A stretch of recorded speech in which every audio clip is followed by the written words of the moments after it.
And good evening, everybody. This is Cruz with Cruz Inc. Radio, 102.8 TV, live broadcast. We're going to have a special guest tonight, but first, I'd like to thank our sponsor, Design Creations and Candles. If you're looking for great decor for your business or your home, then you need to contact Pamela Price at Design Creations and Candles. You can find her on Facebook, also on IG and Twitter. Again, that's Design Creations and Candles. It is currently 8:01 here in the Cap City, and we have a special broadcast tonight. We're expecting Sheriff Dr. Antoinette V. Irving is going to be with us tonight. Also, my co-host, Miss Geraldine Smith, who is our on-the-street journalist. So we ask that you be patient as according to sometimes in the internet world things run a little bit slower than usual, so we're again so glad that we are able to do these special broadcasts. There's been a lot going on, as we know, over the last several months, and actually for quite a while. It has been just unbelievable, the things that we have been experiencing. So we want to talk about especially the Ahmaud Arbery situation. We want to talk about George Floyd. They had his memorial today. So at this time, I am so glad to have my special guest. She's been with us on quite a few occasions, and we thank her each time that she has an opportunity to be with us. Good evening. How you doing, Dr. Irving? Fine, fine, sir. How are you? Just fine. First of all, thank you for joining us this evening. I know that it has probably been a long day for you, so we want to make sure that we don't keep you very long, but we do have some very important issues that we would like to discuss. First of all, how are you and your team and staff doing? We're doing pretty good. We're working hard, long days and long nights, and just trying to make sure that we stay healthy and are able to continue to provide the best possible service to the citizens of the city of Richmond. Now, we started the first quarter with COVID, and I know your department has had to make some adjustments there, dealing with that. And now, coupled with COVID, we've had the recent incidents of rioting and protest. And so, how has that impacted your operation, if any? Well, it has. We still don't have any of our MA population that has the COVID virus. So we've done a very good job of that, trying to make sure that we're quarantining all of the residents when they come in prior to going to court, and then after they've gone to court the first time, that they're quarantined for a minimum of 14 days before they're allowed to go into population. That has helped us. We've been doing this since the beginning of March. Has really helped us with that, and we don't have any individuals right now that has any signs or symptoms of the virus, and we're all policing each other. The inmate population is policing us and policing each other, just trying to make sure that we all stay safe as we possibly can. That's again, from everything I've heard, you and your team are doing an amazing job, and we want to, of course, continue to thank you for what you do. On last Friday, right? I guess there was a lot going on, and you made a public statement. And I'm not going to read all of it, but just a portion of it. Quote: "I have dedicated over half of my life to law enforcement, and it brings me great pride and satisfaction to work alongside other dedicated law enforcement professionals who put on their uniforms and badges to protect and serve the community we love.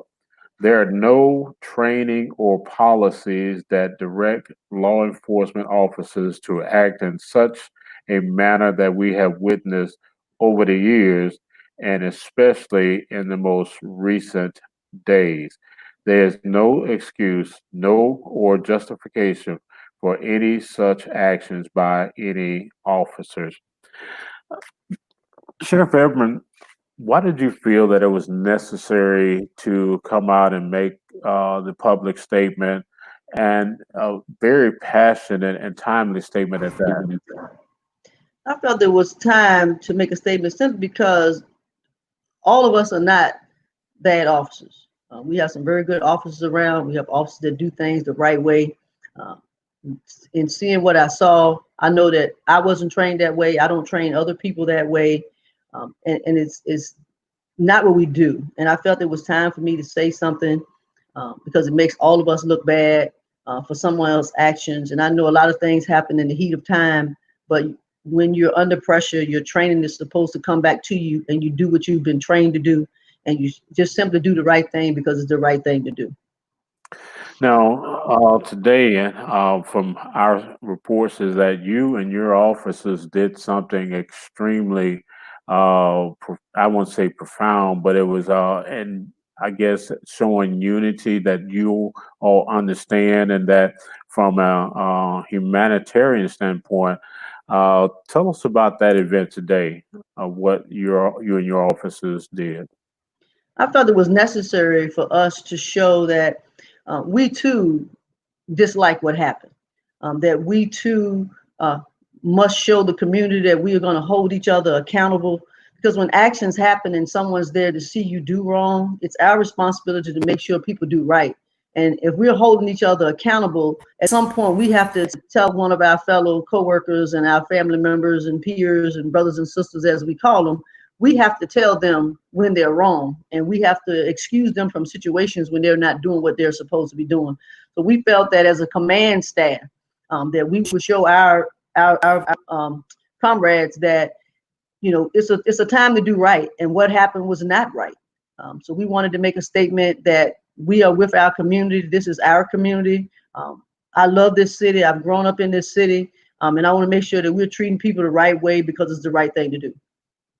Now, today they had the memorial service for George Floyd, and one of the probably the things that moved and captured everybody's attention was the 8 minutes and 46 seconds that the officer had his knee on the back of his neck.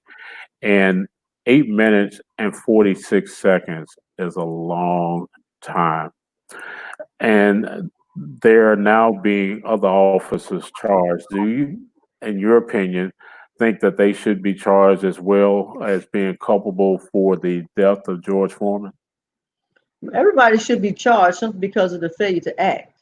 And we have a responsibility to act in the right way, and then just deal with what we have to deal with. A lot of people don't act because some people are our senior, and we don't think that we can tell them what to do. We think that some people know more than we do, and we think that we can't tell them what to do. And some people are afraid of people that they work with, and they're afraid to tell them when they're wrong or when they're doing something that they're not supposed to be doing.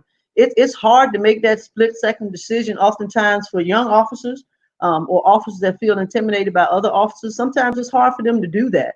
And in being in that position, then you have to be able to make that split-second decision. And I do believe that the activity of that afternoon or evening, someone has to answer for that. And how they answer for it is going to be hopefully taken care of in the legal system. And I know a lot of people are looking for different types of charges for that to be, but there should be some charges at some point as to what should happen to those individuals. Now, going back to, you said there's no amount of training that would precipitate that type of action. A lot of times when there are officer-involved shootings, especially when it involves African Americans, people want to point to training and say that officers need more sensitivity training or more training when it comes to African Americans. Do you agree or disagree that this is a training issue? It always falls back to a training issue. However, we have training. I've been asked a lot of questions in the last few days about having sensitivity training, teaching people how to use the appropriate amounts of force. But training has to be used and practiced, and You have to be able to deal with situations at particular times. We always can use more training. There's no harm in us having more and more training and having training more frequently. It is a training issue, but it's also a person issue. A lot of things that happen comes from us as individuals, how we're raised up, the environments that we're in, things that happen to us as we're growing up, and it changes us in certain ways. A lot of people use these positions as power, or a situation that when I was younger I wasn't able to do this, but now I'm in a position of authority and I can use this as a position to show people that I'm better than what they think I am. But we are trained. We are well trained. All of us are trained in the same way. It's a matter of us doing the things that we're supposed to do after we've been trained. But when you put training with a person's behavior and their attitude, then that's where a lot of problems come in, because we have great officers and we have great training. So the common denominator in some of the things that people do is just who they are and what those behaviors are. And oftentimes we also have officers that are fearful or afraid, because there's a lot of pressure on officers to make sure they do things the right way. But doing things the right way means you should try to do them the right way all the time. Speaking of pressure, I've talked to several psychiatrists and psychologists, and people oftentimes forget, and I'm not making any excuse for any bad behavior, but officers have the same pressures and stresses at home and in their community as well. It was mentioned to Mayor Stoney that the police officers should take more mental health courses or have checkups more often.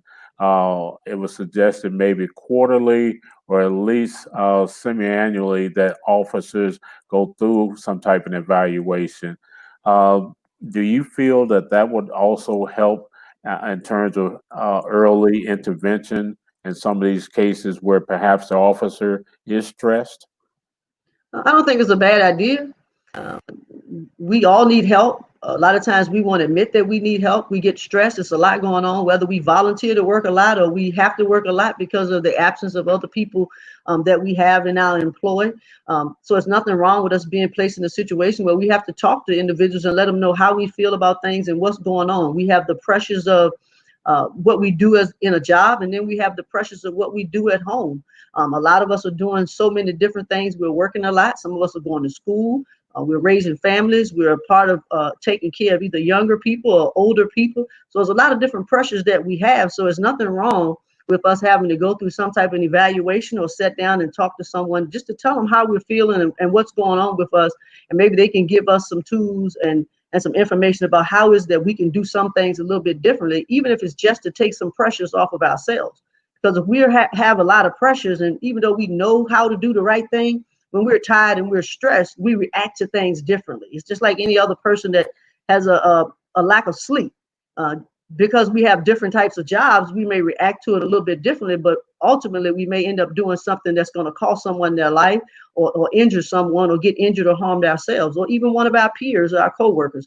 So there's nothing wrong with having that additional evaluation or intervention, just to have those conversations with someone that's a professional. If we're doing forensic interviewing with individuals and we need to find out the scope of what's going on with them, then somebody may just need to be able to do that same type of interview to find out what's the scope of going on with us as officers. Now, in terms of you are a big advocate of staying connected to the community. Do you think that that is helpful in times like these when we have people that are frustrated, that we have people that are on edge, and then that trust factor when it comes to law enforcement? Absolutely. When we're involved in the community and we're talking and we're out there and we're involved every day with either our young people or our seniors or just individuals in general, we're having that conversation. It's a little bit easier if things are going bad, that someone will still feel comfortable to talk with you. I try to roam through the neighborhoods on a regular basis. I still live here, planted in the middle of Church Hill. And I'm always having conversations with young people, trying to figure out where they are and what's going on with them. I love having a conversation with 20-year-olds and 30-year-olds just to find out what's going on in their life and trying to get the experiences from them, and they can get experiences from me. So it's very, very important that we stay connected to the communities that we work in. and making sure that the individuals know that they can come to us and they can have conversations with us. They can come and see what it is that we do, even though they're going to ask questions and they may not understand why we have to do the things that we do because it's a part of our job. But if we have those constant conversations with them, they feel a little bit more comfortable with us, even though they may not always agree with us, they at least feel comfortable. We can have those healthy debates with them, and we all leave the conversation hopefully having to learn something and be able to take that conversation back to either our peers and coworkers or to their friends that they have. And that starts the conversation. We have to keep the conversation going about what's going on in our community and how they feel about what it is that we do. A lot of us may have grown up liking police officers. Some of us may not have, but at least if we can talk to one of them, and then they'll give us an impression of how life is supposed to be. Because the bottom line is we're still people, and how we treat people is important. So we try to make sure that we do that in the agency where I am now, just to make sure that we have a healthy conversation with individuals and we treat people the right way. Now, you've been in law enforcement, if I'm not mistaken, some 26 plus years. Is that correct? Yes, sir. Since '88. How has policing changed since the time that you've been in law enforcement up to this point, or had there been any significant changes? I think some people have changed. A lot of the rules have remained the same. We always look for how we can streamline policies to make them more stringent and hold people accountable for their actions. As things happen within our agency or wherever it is that we are, as those things happen, we improve. And anything that you do, you learn from the days before, and trying to make sure that things are better. Some of the things that you may could have gotten away with or done way back when, you can't do those things anymore. There's a reason that we want to treat people humanely. There's a reason that we want to treat people fairly, because any of us can be in a bad situation or have a bad day, and we can be on the other foot. As far as having to have that conversation with a law enforcement officer. Just because we're officers doesn't mean that we may not be treated a certain way at times. We have to make sure that we're treating people the right way. The way it used to be in days of sheriffing and policing, the type of people that could only get hired back then. Now we're trying to make that different. We're trying to increase our numbers with our minority so that we can make sure that we can communicate in any of the environment. It's important that we have a diverse workforce, and it's important that we have diverse leadership. When we have agencies that only have 5 to 10 people in a whole organization that is culturally diverse, then that's a problem. That's a problem because everybody is thinking differently, and we want to make sure we have enough people at the table so that we can feel a certain way about each and every group and not just one particular group. We have to make sure that we're letting everybody have a voice. We need to hire more people of a diverse nature in order to have diverse leaders. If we're not hiring people at the bottom, we're not going to have that leadership. And it's up to our leadership to make sure that we're following through on what it is our policies and procedures are, and that we're making sure that if there needs to be change, that we're making that change. And we need to hold our people accountable. Now, typically, and of course, my son is in law enforcement. We talked about this. The blue wall. I've been in ride-alongs with officers. How and maybe can you speak to our audience to let them know how prevalent this blue wall is in terms of the pressure, especially for a rookie officer, and having to, as you indicated before, I won't use the word snitch, but to bring to light some bad behavior. How difficult is that in this day and age, or has that blue wall basically start to kind of crack and become a lot more open now? In some instances, I believe that the wall has come down, but then in other instances, not. It just depends on the group of individuals that you're dealing with. If people are in the same group that think alike and feel alike, then it's not really going to make much of a change. But if you have young officers that are intimidated by older officers, or officers that are intimidated because somebody knows more than they know, they're going to find it a little difficult to tell if somebody's doing something wrong. But we have to be in a position that we understand that doing right is doing right. And if somebody's doing something wrong, it's ultimately going to fall back on you, because the culpability goes both ways. If you were there, you're responsible. If you knew about it, you are responsible. So you have to make sure that if I'm doing the right thing, if I'm gonna get in trouble, I might as well tell somebody for doing it, and making sure that we do the right thing and making sure we can get somebody help. There is some fear in some of our officers to tell on other officers, but we as leaders within our agencies have to make sure that we reinforce with our officers that doing the right thing is the right thing to do, and that there's accountability for us all, whether we tell or don't tell. But we have to make sure that we support those individuals that are going to step across that line or step up and say, what you're doing is not right, or they're asking the question, why are you doing things the way you're doing them, and this is not how we do them. I oftentimes tell my staff that shortcuts are the things that get you in trouble. And most times people say, well, I was just trying to get it done because we have so much to do. But just getting it done because we have so much to do will get you in trouble. So we push at our office to make sure that regardless of how long it takes you to get something done, you make sure that you get it done and you do it the right way. If you need help, you ask somebody to help you to do certain things. If it's too much pressure for you, you let somebody know. But you have to be willing to say, we have to do the right thing all the time, because we either going to do it right in the beginning or get in trouble for it at the end. So we might as well make sure that we're doing the right thing all the time. Will we make mistakes? Absolutely. We're human. Everybody makes mistakes, but it's the intent of your mistake that you're making that oftentimes create the problem. So we want to make sure that we can knock those walls down and just be an agency that works hard for the individuals that we're serving. It's not about the wall, but it's about the community and the people that we serve. We signed up to serve people, and we want to make sure that that's what we're doing.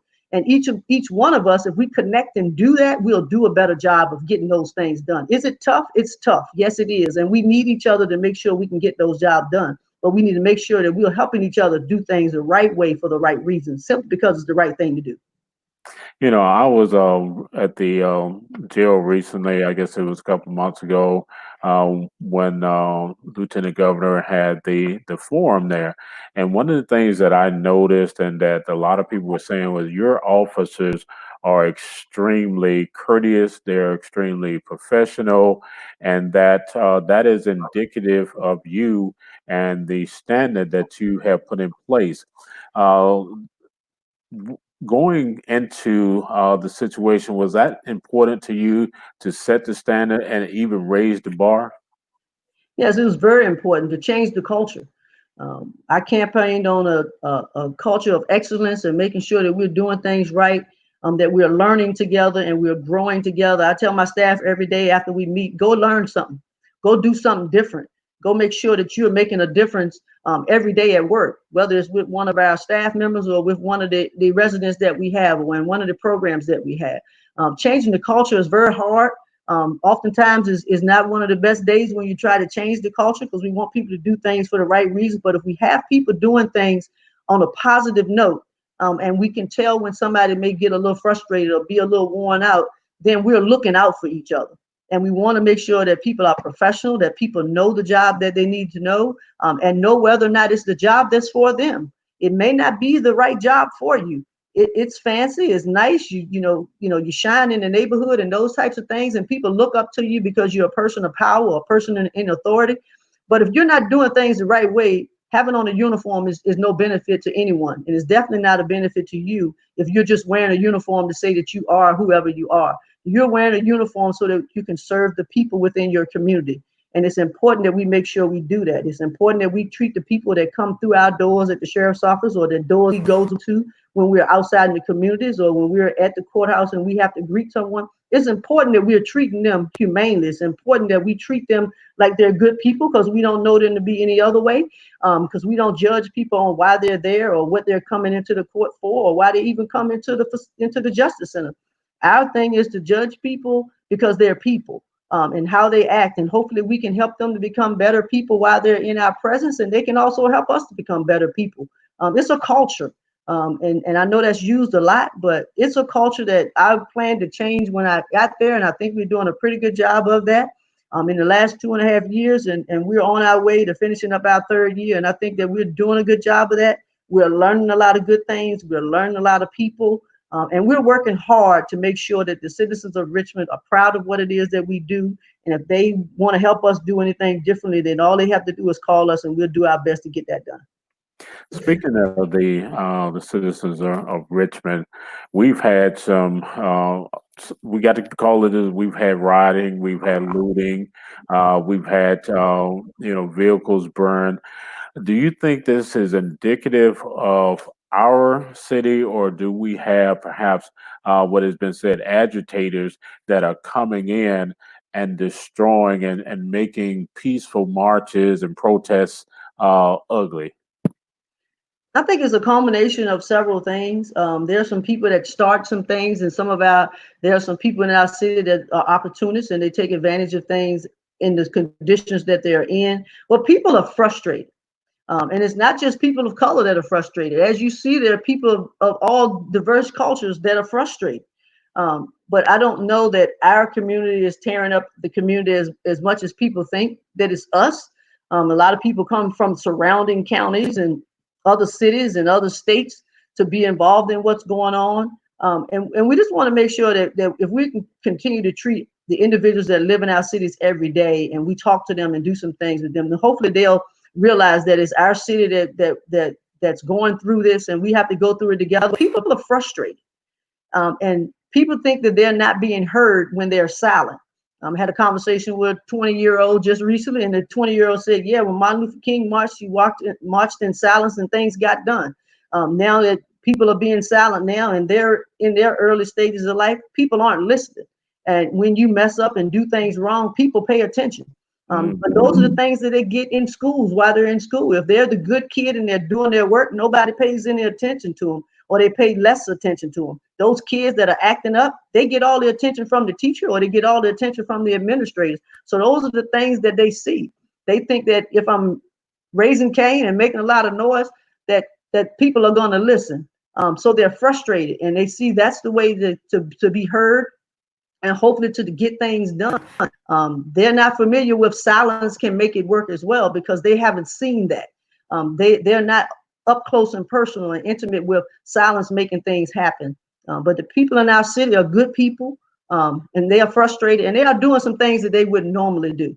There's some people, they do those things anyway, but they're just taking advantage of the opportunity to say that it's a part of the protest. There's a difference in a protest and a riot. There's some people that have some peaceful protests going on in this city.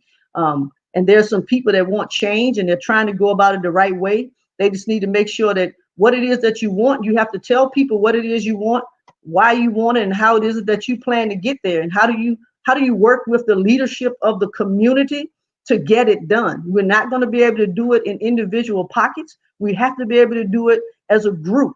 It's going to take all of us to get it done on a local, state, and a national level. And we have to have leadership in place from the top to the bottom and the bottom to the top so that we can make sure that we're treating the individuals in each one of our cities right and teaching them how to grow and giving them the opportunity to learn. And if we're not doing that, people are going to continue to be frustrated and we're going to continue to be where we are because people march this week.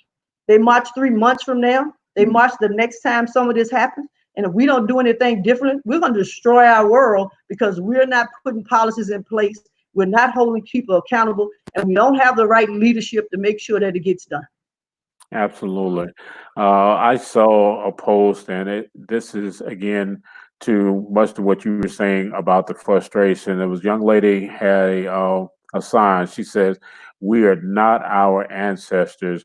We will f you up," and that's the millennial thinking right now. Do you feel that perhaps they are even more frustrated because they are more connected with social media? They do understand where we perhaps have gone through racism and I don't want to say become numb to it, but somewhere we've lost that connection with this with racism and talking about it. It's like we've still been kind of afraid to really deal with it head on. Well, one of the things about our young people is they interact more with different cultures. And they feel that people are people in a lot of sense. So they don't really think that it's a matter of racism itself because they're their friends. We hang out together, we date, we do things together. And they're not their ancestors. Hopefully they have learned some things from their ancestors, but many of them have not. They don't have their ancestors around them. They don't have people around them that are older that can provide them with that knowledge from before.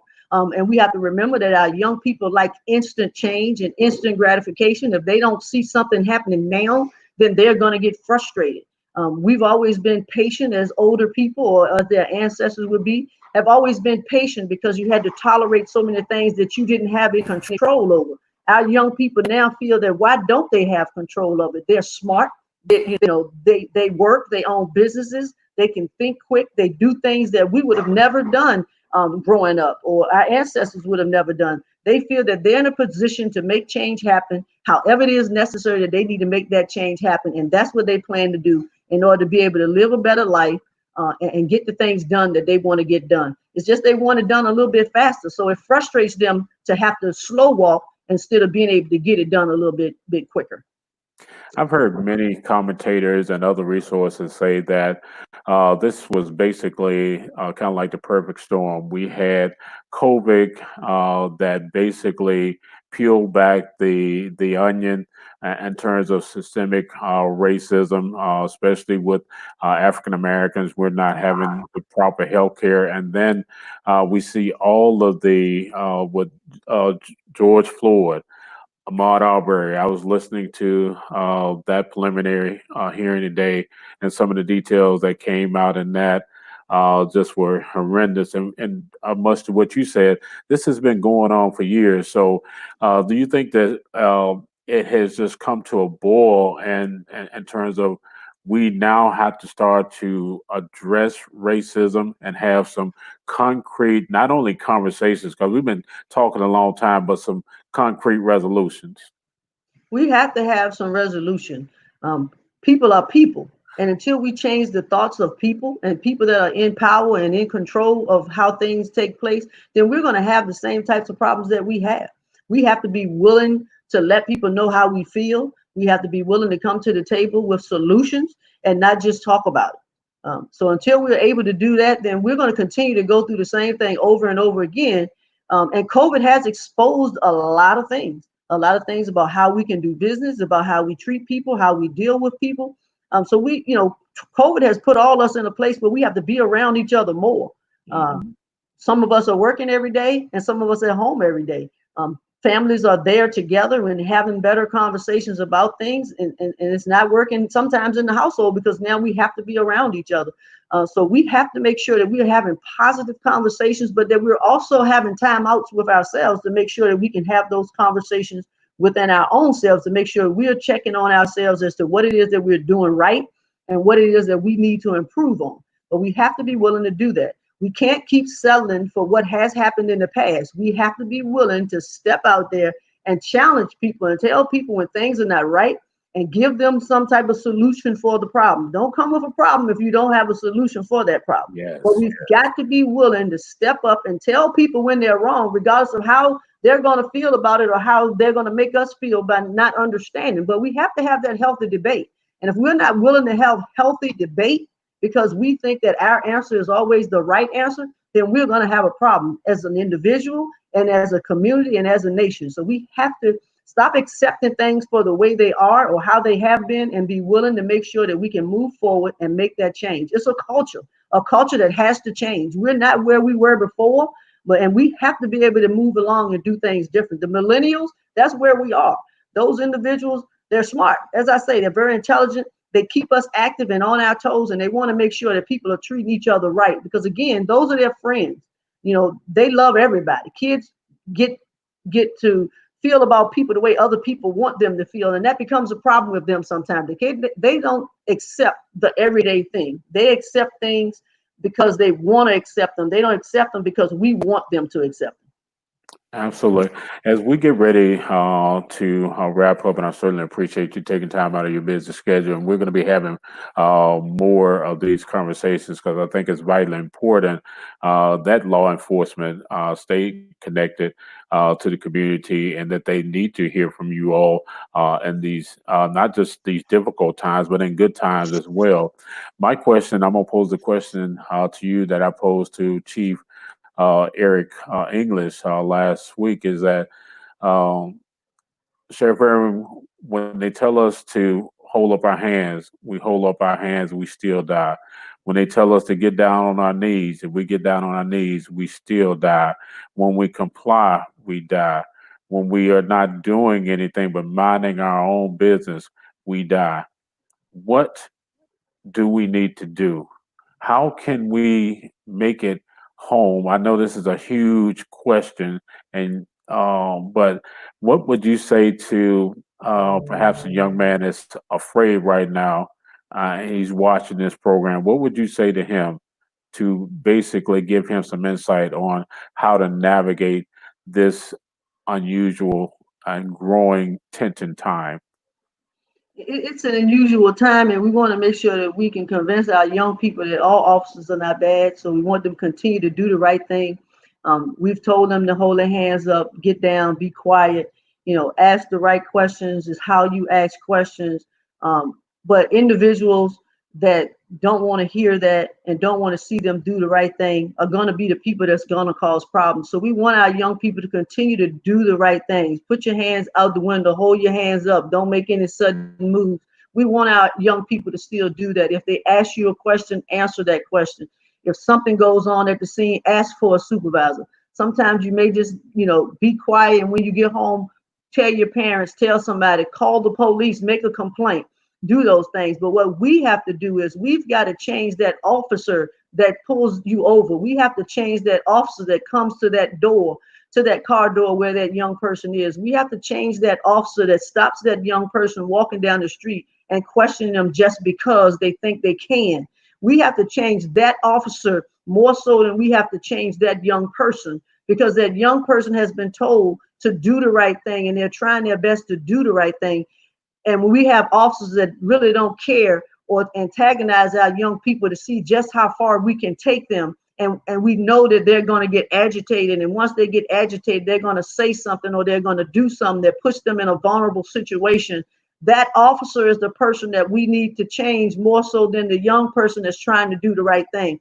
And we as leaders have to make sure that we can change those individuals, instill better practices in them, or get rid of them. We have to get rid of those officers that are not doing the right thing and that are not treating people the right way. And that's our responsibility as leadership. We don't want our young people, and I definitely don't.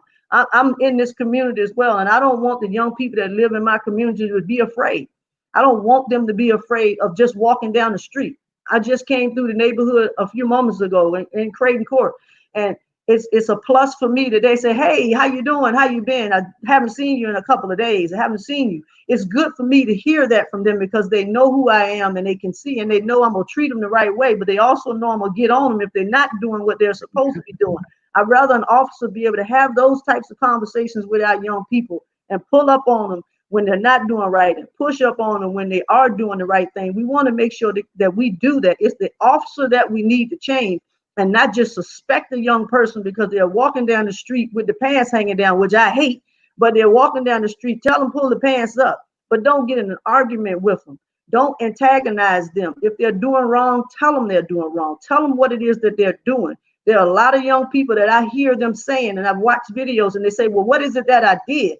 And officers won't tell them what it is that they've done. We have to be able to have that conversation because young people are always asking why. Right. They ask why when they know the answer. So we as officers have to know that they're going to ask you why, and you give them as much information as you possibly can. Not saying that there are not some young people out there or people in general that don't mean us harm. There are some people, their harm goes both ways, but we can't suspect that every person is meaning to harm us all the time. That's why we are trained to be alert. We're trained to watch our atmosphere and watch the individuals that we come across. We're trained to do that. We have to be very, very observant. Now, we don't want any harm to come to any officers, but if we antagonize individuals, we stop people for the wrong reasons. Stop them and say how they're doing. Stop them and ask them how's school. Are they going to school? Stop them and ask them, do they have a job? Do you need a job? Do you have a resource? Ask those types of questions, then automatically trying to state that a young person is doing something wrong just because they're walking around. It doesn't mean that they're doing something wrong. We've had our breaks in life as well. We've not always been perfect. There was somebody that could have arrested us or did something to us, and they didn't because they stopped and had a conversation with us, and it changed the rest of our life. But we oftentimes don't look for that. All of us don't. And oftentimes people that don't look like us, they don't treat us the way that we feel we should be treated. So there's an automatic animosity between the culture that we have to figure out how to change. We've got to do that. We've got to do that. We've got to give young people and people of color, and people in poverty, we've got to give them the opportunity to have an opportunity to be successful. And we can't do that if we're always trying to put them down or always accusing them of doing something wrong. Yes, again, people do make mistakes and everybody don't have the right intentions, but we still have to give people an opportunity to have a fair life. Absolutely. And Sir Irving, I want to thank you again for taking time out of your schedule tonight. You're always straightforward, you're very transparent, and more than anything, you're passionate and compassionate, not only about your job, but about the community. And we thank you for being here tonight and want to give you an opportunity for any closing statement of words that you like to have. I thank you for the opportunity. It's always a pleasure to be with you. And it's a pleasure to always be able to talk to my community and those outside of our community as well, because you go all over the United States and all over the world. So it's a pleasure to be able to have that conversation. But we want to make sure that we can treat people right. And that's the bottom line. We can treat people right and we can hold people accountable. And this Saturday, we're having an event at 10 o'clock. We're starting from the Justice Center and we're working our way to Alicia Raisin's Peace Fountain over at Jefferson Park. And we want to invite our community leaders and members of our community to walk with us, and then take that moment of silence for Mr. Floyd and any of the other individuals that had to suffer through this violence for us to get to the point that we have to have that conversation. And I know people get tired of hearing us say it's time for that conversation, but it's time for us to step up and do some things. That's why I've ran so long to get to where I am, so that I can be in a position to be able to help the people that other people may not want to help, and to put people in the position to be successful and give people the opportunity to live a better life by just giving them a simple opportunity. People say you have to have an opportunity, but you have to have an opportunity for that opportunity in order to be able to be successful, in order to have a good life, in order to be treated fair. So it's all about how you treat people. Yes, we need more training, but the training that we have, people need to utilize the training that we have. Stop using it as an excuse that you haven't been trained, because you have been trained. You need to do what you're supposed to be doing. We're going to make mistakes. We're going to have a little fear in us at certain times, but notice that if we have fear, the individuals that we stop and that we challenge, they have fear as well, because the first thing in their mind, especially in an area of poverty, or the black man or a young black man these days, they're going to think that every time an officer stops them or want to talk to them, it's because they did something wrong. Sometimes we need to stop them and say, hey, kid, what's going on? How's your day been? Ask them how their day has been. And if they don't say it, okay, well, take care, have a great day. But don't walk up to them thinking that they've done something wrong, because they may have not. They're our future leaders. They're the leaders that we need. And until we can put the right leadership in place and stop having people in position of leadership that has no clue and cares for no one but themselves, then we're going to have these type of problems. So I really do appreciate you giving me the opportunity. I'm always going to say what I feel. Yes. I work hard for it, and I want to make sure that I'm working hard for you and the members of our city and the members of our surrounding counties, areas. We want to make sure that we're working hard. And I want to make sure that I'm doing the right thing for the right reasons, because simply it's the right thing to do. And we're going to keep working at this, and we have a lot more work to do, as ironically as that sounds, and don't think I don't know it is, but we want to make sure that we continue to do the right thing and we continue to work hard. And I welcome any of the citizens of the city of Richmond and the surrounding counties to have those conversations. Let's sit down and have those conversations more frequently. Have conversations. Let's put plans together. Let's get this stuff done. Let's get our leadership, local, state, and nationally, at the same tables, get the right people at that table to have the right conversation to make sure that we can move forward in peace, in unity, and in great advancement, because that is what it is that we want to do, and hold each other accountable. We have to be able to do that. Can you again relay that information about the event that you haven't come up, the time and the date and the location? Yes, we're going to be this Saturday morning at 10 o'clock. We're going to walk from the Richmond City Justice Center at 1701 Fairfield Way to Jefferson Park, to the Alicia Raisin Peace Fountain, to have our moment to talk about what it is that we feel and how it is that we feel. And we may walk in silence, but you may walk with someone that you've never seen before, that you've never been around.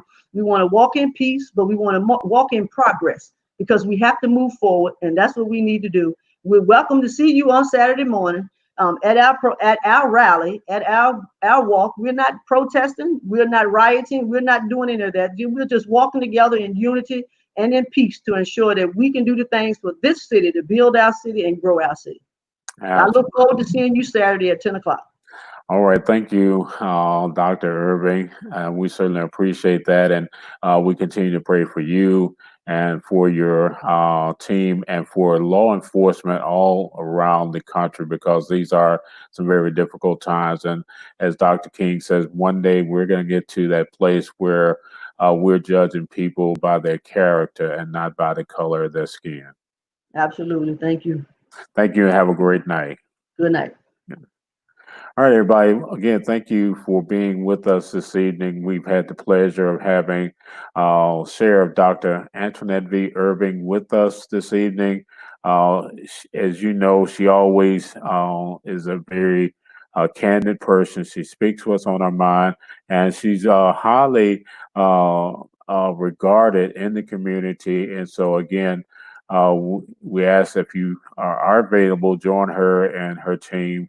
And again, I hope that what we're doing here with Cruz Inc. Radio 102.8, not only on our radio station, but also through these special broadcasts, that we're bringing you information that's relevant, that is, again, informative, and that it will help in these times of healing, reconciliations, and more than anything, keeping you informed. Our thing is that we are want to super serve our community. So please let us know how we can better serve the community as well. Thank you so much. Continue to pray for us as we pray for you. We will be back with more special broadcasts. Again, we ask you to go to our radio station and listen to some of the smooth jazz. We have also R&B after dark. A lot of great programming for you. And this upcoming Saturday, we're going to have some old school with a brand new radio personality. Miss Becky G is going to be on starting at 1 p.m. Eastern Standard Time. So if you like that house music, you like that old school feel, then you want to tune into cruisincradio.com. And we got some special things coming for you. So have a great night, everybody. Thank you again for tuning in. God bless you and be safe.